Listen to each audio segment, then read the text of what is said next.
Pokemon battles is a staple mechanic in the Pokemon series. First introduced in Gen 1, and it was the biggest feature of those games. Gen 1 laid out the groundwork for future generations, which eventually featured hidden battles, typically within the post-game. Today I'm going to rank some of the hidden battles found in Gen 1 with the use of glitches. The glitch used for these battles is the Mew glitch, utilizing Ditto to give us the correct special stat to give us the trainers to fight. The first one, for example, is using the special stat of 225. I'll provide a useful link in the description showing what special stats will correspond to what trainers, in case you'd like to try this for yourself. Once we return back to the route where the Mew glitch was first initiated, the start menu will pop open, and once I close this, a battle will begin. Now I will say, this battle is nothing special, it's just against the rival with seemingly a Rocket's loadout, which is pretty interesting because there was a theory at one point that Blue actually joined Team Rocket. Whether that's true or not, there's not much else to say about this battle, but I'll categorize it as an honorable mention because of that theory. I'll also take a moment to explain how I'm going to rank these battles. Keep in mind that the order of these do matter. First is how fun the battle is, second will be how interesting it is, and third is how difficult the battle is. 2 out of the 3 are self-explanatory, however how interesting a battle is can be a little vague, and what I mean by that, it's the type of Pokemon used in the battle and the circumstance of said battle.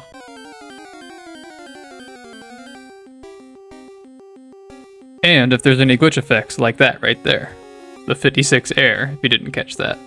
Now I will say that can happen to pretty much any of these trainers. It's not specific to any said trainer. That'll be more clear once I start ranking, but for now we're going to see another honorable mention. We'll find ourselves another Ditto because a different special stat is needed. Something that should be brought to your attention is that the attack stat of the last Pokemon fought, in this case Ditto, determines the loadout or level of the trainer or Pokemon encountered via the Mew glitch. Pokemon is given through the Mew glitch, its level is 7 by default. The attack stat is lowered by 1, the level of the Pokemon would be 6. This also applies to the trainers that are found via the Mew glitch. In this case, I'm using the special stat 248 and the attack stat at 5 for loadout number 5. And here's what it looks like. Take a look.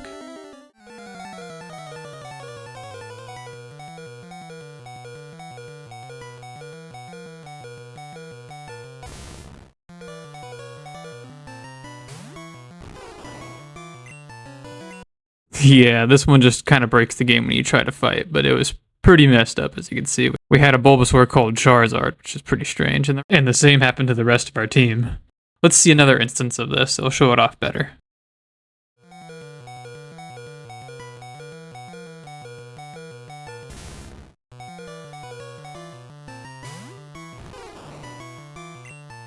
This time, if I decide to use an item within the battle, I'm just going to use a Master Ball.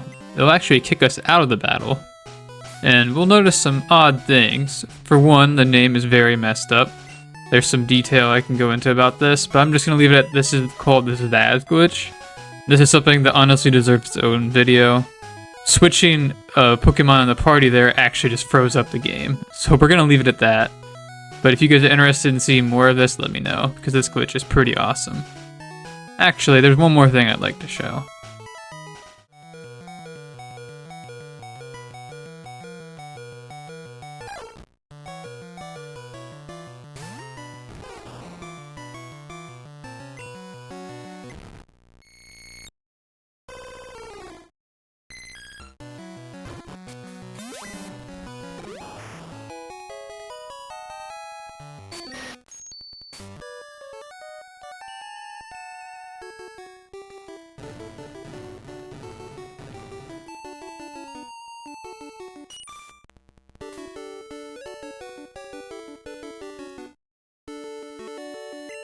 Whoa, too much. So that was quite fun, and would be categorized as interesting. As I mentioned, this is going to be an honorable mention. This is not much of a battle, however there are different special stats that can be used to get more typical battles with these trainers, and it's something I'd definitely be interested in showing at a later time. But without further ado, let's get to the list.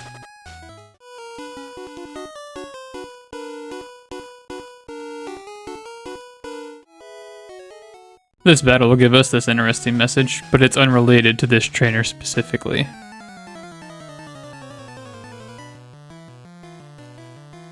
So at number 5, we'll have this trainer, Chief.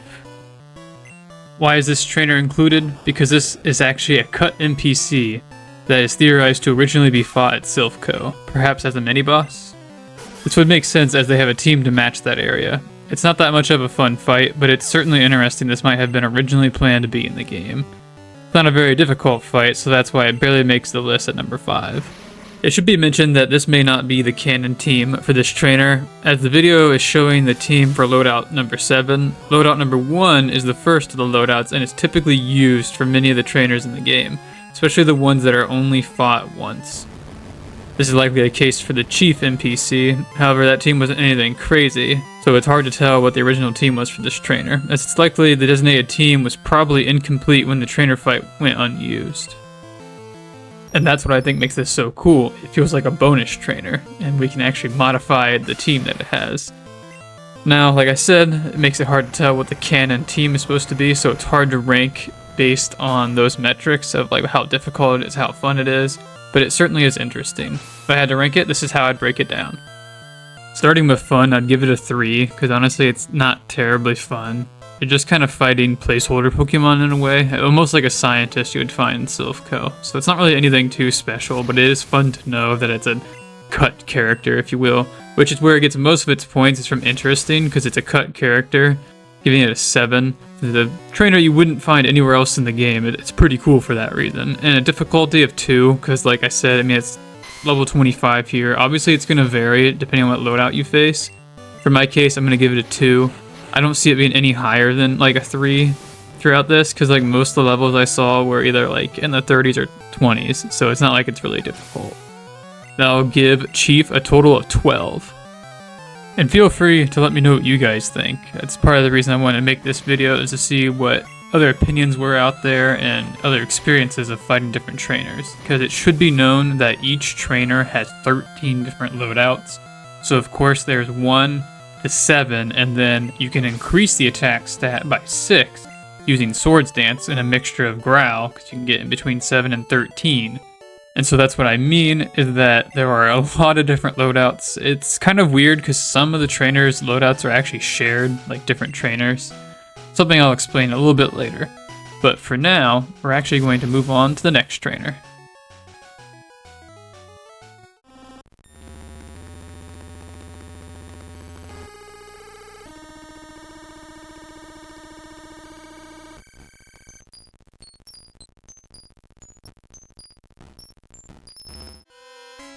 Now, I haven't mentioned it yet, but this list is for Pokémon Yellow, if you haven't already gotten that from the title.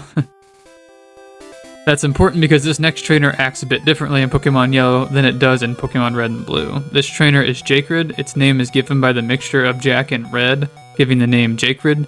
The name didn't show up here as it can vary a lot. The same can be said for its sprite. It has a much different team than Chief, and is the first trainer on this list to have a glitch Pokemon, as I don't think Chief is able to have one.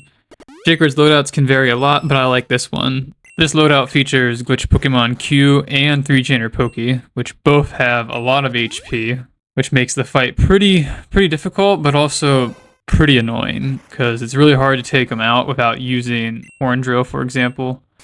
If you use an X speed to outspeed the Pokemon, and then an X accuracy, which negates the accuracy check, you can be used to one-hit KO all these Pokemon. Now this takes a little bit of time, so I'm actually going to cut that.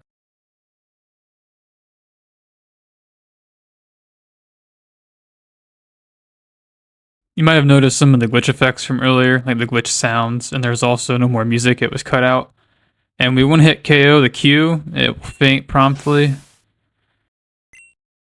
We get a shit ton of experience. And it's going to throw out a Pokemon that's fainted, apparently. You can see up there. It's 3-Trainer Poke. It also has a lot of HP. It's actually a lot more than what Q had. And it's under the same effect as Q was. So it's not able to attack because the game thinks it's poisoned, but it's actually asleep, which is really strange. And I'm going to use this opportunity to get some extra speed and then hit it with a Horn Drill. Take it out in one shot. This will take even longer, so once again, I'm going to make a cut for this. And I'm going to leave a little bit of the speed up just to get a better idea of what it takes and how long it takes for this to go by.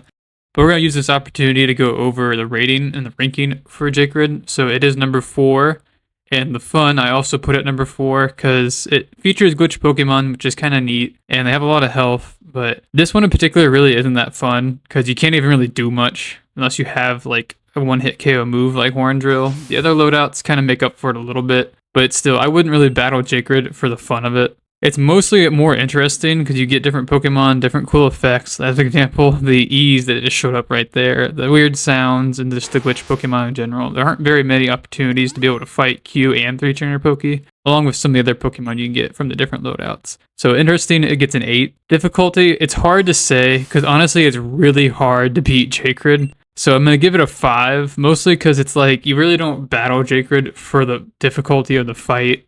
If you're trying to win, it's technically impossible because like for some of them you'll just crash, like what we saw there. So difficulty gets a 5 for that reason.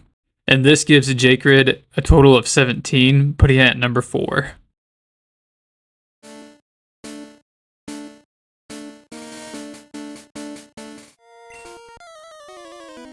Number 3 is just the default loadout for special stat 247. It gives us Lance with a level 205 Squirtle. That's about all there is to say for this loadout, but it's still one of my favorites as it feels like a small challenge going against a Pokemon over level 100. The true cap in Generation 1 is 255. As I mentioned, this is the default loadout. Of course there are other ones, and Lance still has some pretty cool ones. Like I said, this is my favorite of the bunch. And this is the one I'm going to be rating for the ranking. And so to start off for fun, I put it at a 7. It feels fun to me because it's like you can do some fun 1v1s with this Pokemon. It's too bad it's a Squirtle. It'd been more fun if it was like fully evolved, for example, but it makes it more comical for it to be a Squirtle. Of course, your cap is 100, but you can actually increase that through glitches in the game. But anyway, for interesting, I put it at a 6. It's still pretty fun. There's a little bit of effects that can happen, and the Squirtle being over level 100 just makes it interesting on its own. The fact that it's Lance and gives it the special gym leader music gives it a little bit more interesting to me. And then finally, difficulty, I put it at a 6 because it is a Squirtle over level 100. If you win it with like level 50 Pokemon, you probably won't win. I was only able to beat the Squirtle so easily with having an almost level 100 Pokemon with a pretty strong type advantage, and that's what helped. So that gives Lance a total of 19 and puts him at 3rd place.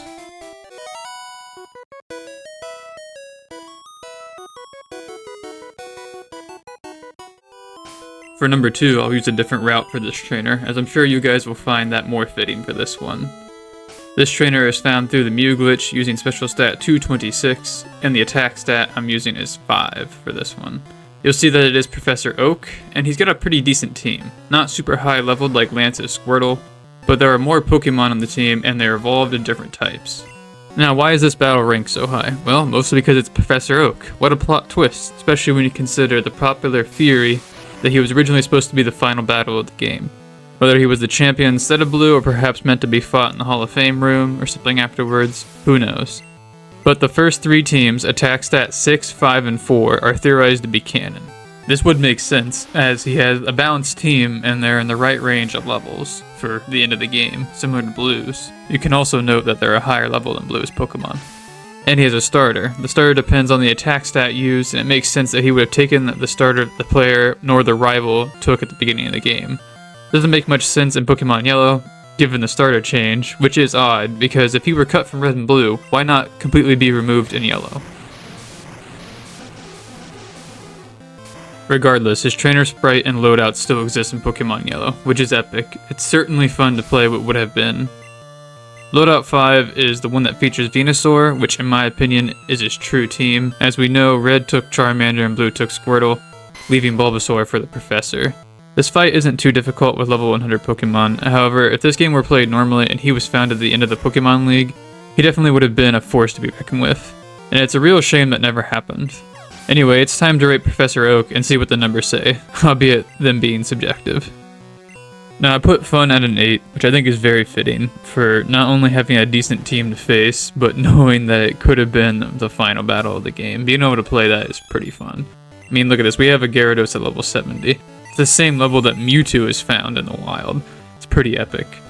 Also, leading into interesting, I gave that a 10 because this is probably one of the most interesting things ever when I've discovered that you can battle Professor Oak like this.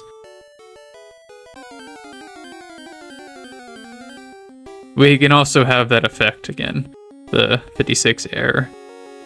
And while I'm kind of rambling here, I'm actually going to make a cut into the other battle that I have for him. It's the one that features Charizard, so it's going to be kind of the same. And I may not even finish it, because I may not even talk that long. Anyway, back to the point.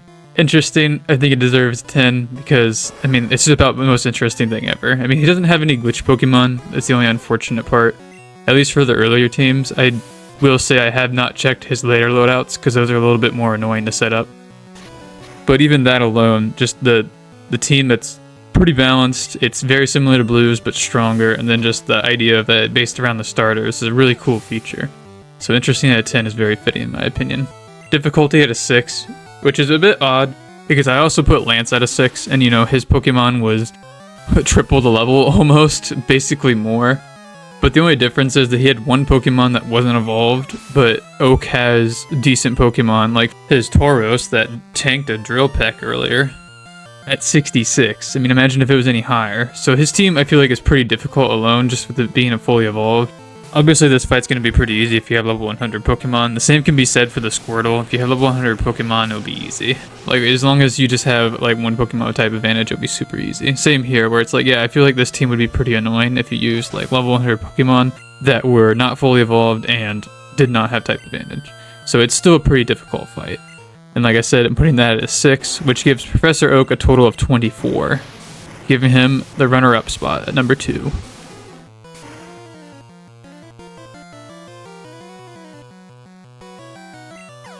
Charizard goes down, and I think it's time to go to number 1, so let's get to it.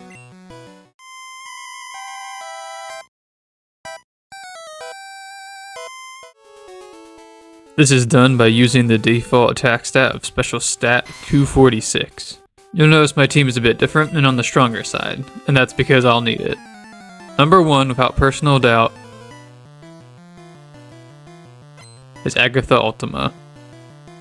And this loadout of Agatha gets that name for good reason, because of all her Pokemon are level 205. They are somewhat decent and the loadout is relatively balanced.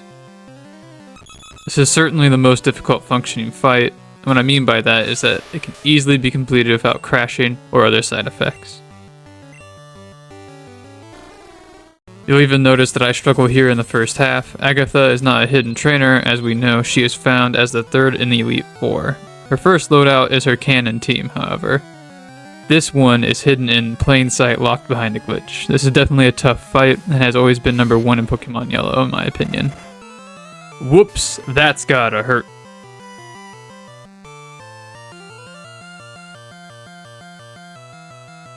This was definitely a dumb mistake on my part. I will mention now that the original list for this video was a bit different, as the Zaz glitch is hard to place. Originally, Rival Blue and Lance were honorable mentions. Number 5 was Chief, followed by Jokrid at 4, Professor Oak was 3, the Zaz glitch was number 2, and Agatha Ultima at 1, because it's just that epic. As I mentioned though, the Zaz glitch was just too nuts to place on this list, so that's why it was only an honorable mention, despite being able to have some tough fights, but those don't usually work as smoothly as this one does. You'll notice that Agatha, the AI for this fight, likes to switch a lot, which is, I think sometimes, it depends on what's going on, but it feels like it has type disadvantage sometimes, so it'll switch. The point is, this fight is quite long, so I'm going to take some time to give it its ratings. So for Agatha Ultima, I put Fun at a 10, which I feel like is pretty fitting, because there's really no other situation in this game where you're able to battle Pokemon that are over level 100, especially 205. It consistently has a balanced team, somewhat balanced team like this, and doesn't crash the game. Like I mentioned, Zaz glitch might be able to give, like even Jokrid could probably give teams that you can fight, but they're not either 205 or they'll crash the game at some point or cause kind of shitty side effects to where it doesn't make worth battling if you're just looking to battle. So it's actually a very fun fight for that reason. And here's another substitution. I put Interesting at a 7, which could kind of be a little on the higher side for what it is, because all it is Agatha and an alternate team for her. But it is interesting to think that we have a team that's consistently 205, and it makes you wonder why. There's probably a reason within the game code that we could look at. Like the disassembly could probably tell us why it works out this way. But she does have a glitch Pokemon. We haven't got to it yet. It's the very last Pokemon she has. So that helps a lot in the interesting points. And it also uses glitch moves. It doesn't crash the game. So it really gives it a boost. I feel like if this fight had like 3 normal Pokemon and 3 glitch Pokemon, it would be like the perfect fight ever. Especially if the said Pokemon were like good, like a Lapras or something, for example. Which is not included on the team, unfortunately. Which leads us into difficulty. I give it a 9, because there really isn't a tougher fight than this. I mentioned earlier that J-Grid is technically like impossible to beat, because it crashes and breaks the game usually, or causes side effects that make it just not fun to fight anyway. So it's like, I guess if it's impossible, it'd be a 10, right? But that doesn't seem right, because if it's not possible, if you will, then it should be nothing, which is actually the reason why I gave J-Grid a 5. Gave Agatha a 9 because it is possible to beat, but it's pretty difficult. And here's an example of kind of a bad Pokemon on the team that drops the difficulty a little bit, because Pikachu is cool and all, but is not very good. And the reason why the difficulty is a 9 is because some of the Pokemon aren't fully evolved. Pikachu could have been evolved. The Seal could have been evolved. There's different things where it's like if all the Pokemon were evolved or they were different Pokemon, the difficulty could have gone up. I almost want to say it could have been like an 8. But it's still likely to be the hardest fight you're going to find in Pokemon Yellow. So she gets a 9 for difficulty, and that gives a total of 26, overall making it number 1 for what I have experienced in this game, which is part of the reason why I made this video, because I am curious to know what you guys have experienced, what you've fought in this game, if there's any other trainers that I missed, any trainers that are stronger than Agatha, which I find hard to believe. And I should say this is only for Pokemon Yellow. There are different trainers you can find in Red and Blue, those will not be included. Some of these trainers are possible to find in Red and Blue, and I am tempted to make a video of this same topic in those games as well. Let me know if you guys would be interested in that. XX here is trying to clutch against Seadra. Super effective. Unfortunately, it does not take out the Seadra. XX, pretty awesome Pokemon. I didn't really take the time to show off the stats very well, but I do that after the battle. XX is pretty awesome Pokemon though, I will say that. It is Index 196, can be done through the Mew glitch to be obtained. I also have a 3-trainer Poke in here, which is my secret weapon, because I'm going to need it for this battle, and periodically, Agatha will try to use Super Potions, which is kind of comical. That's another instance of where this fight could have been even more difficult, where she could have been using like Full Restore or something, you know. Vera will take down the Seadra, thank goodness, and give a shit ton of experience. Now she's got a Growlithe, which is another instance of where it could have been even more difficult for this fight, where if it was evolved, it would have been pretty difficult to fight a 205 Arcanine. Outspeeds my Rhydon here, but it doesn't matter because I think Earthquake is going to demolish it. I don't actually remember, so let's find out together.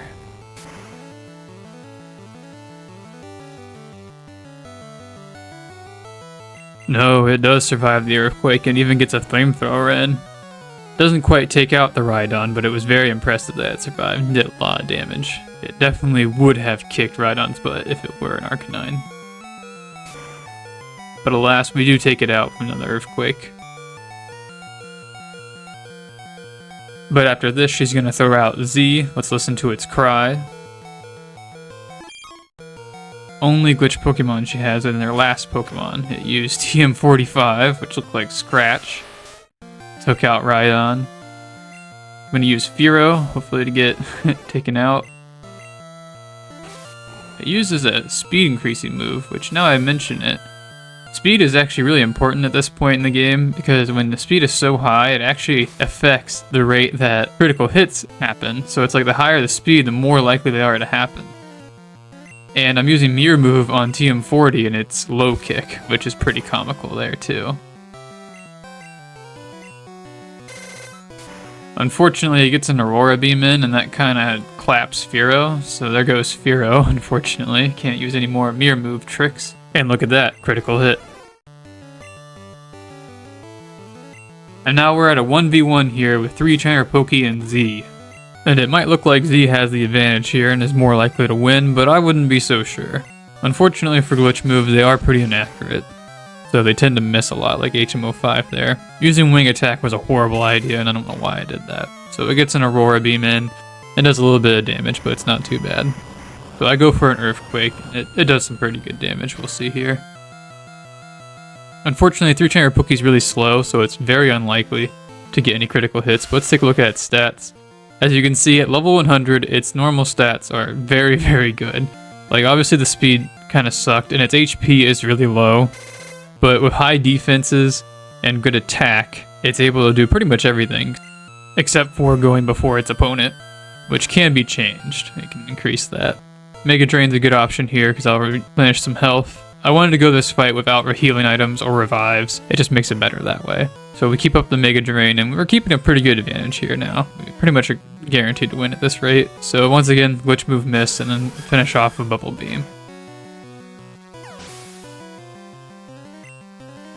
Once again, we'll get a shit ton of experience, and that is that for this fight.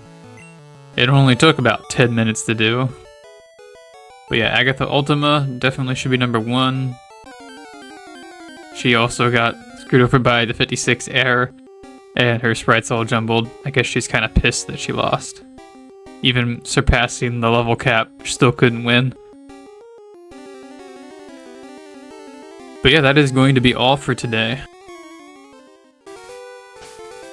I'll take a moment to let you guys look at my party stats if you'd like, and please take a moment to let me know what you thought of this video. This is a topic I've been interested in doing for a while, and I'd be okay if doing it again for at least Red and Blue, as they have their own hidden battles to find.